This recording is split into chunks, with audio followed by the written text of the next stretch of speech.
quiero saber aula a Mario Carboni. Mario Carboni este de su comitado, una mujer anima de su comitado pro sa lingua sarda, è stato uno dei fondatori maggiore del suo movimento, diciamo, già fontomato su sardo, un giornale, e fa che parte dell'osservatorio regionale pro sa lingua sarda. Ecco, Mario. Sì. Allora, spero che si senta bene da qui, perché noi stiamo affrontando tantissime questioni. Intanto, perché siamo qua? Siamo qui perché a un certo punto, 2 anni fa, ci è sembrato a tutti noi che stiamo lavorando per la lingua sarda da tantissimi anni che fosse venuto il momento di rimetterci assieme, perché avevamo proprio sentore che ci fosse una reazione contraria alla lingua sarda, e abbiamo fatto proprio bene. E quindi i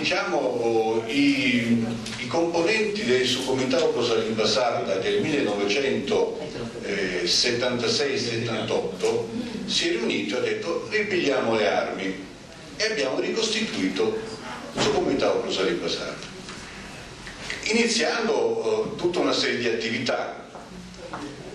Questo è servito anche per rimettere assieme tutte le persone che si interessano di lingua sarda, che magari stavano operando forse troppo in solitudine, e questa operazione sta ancora continuando.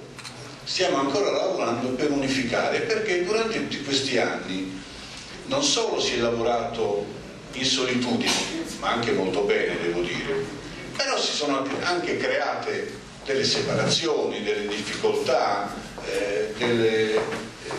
dei piccoli litigi che a un esame approfondito poi si sono rivelati veramente a volte delle sciocchezze, oppure questioni che di fronte alla necessità di essere tutti assieme per la lingua sarda si potevano benissimo superare. E quindi stiamo di nuovo ritornando a questa battaglia.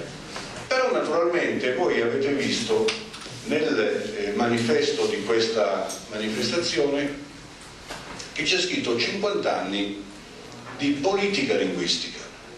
Quindi noi stiamo parlando non di linguistica, perché non siamo linguisti, anche se molti di noi hanno grandi esperienze, grandi anche capacità scientifiche, e sono tenuti fuori della porta dall'università, che sta resistendo strenuamente a questo, no?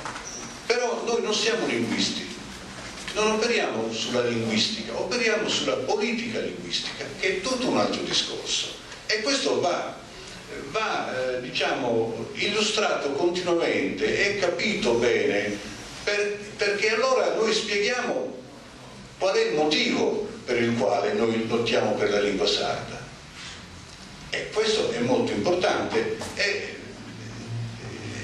50 anni sono successe tante cose, però perché queste cose sono successe? Sono cominciate 50 anni fa? No, sono cominciate molto, ma molto tempo fa. Cioè sono dei percorsi che si inabissano magari perché la storia di questi percorsi non si fa, oppure viene interpretata da studiosi, oppure da gente che è contraria, o semplicemente perché se ne perde la memoria col passare delle generazioni.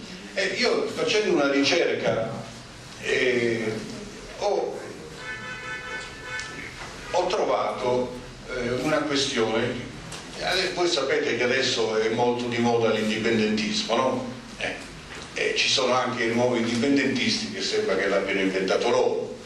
Quando eravamo noi giovani magari pensavamo di averlo inventato noi, poi a un certo punto ci siamo messi a studiare e abbiamo visto che noi non avevamo inventato quasi nulla, magari avevamo innovato, magari avevamo dato qualche elemento nuovo alla secolare lotta per l'autogoverno del popolo sardo e per il riconoscimento del popolo sardo come nazione sarda e come capace di darsi delle istituzioni di governo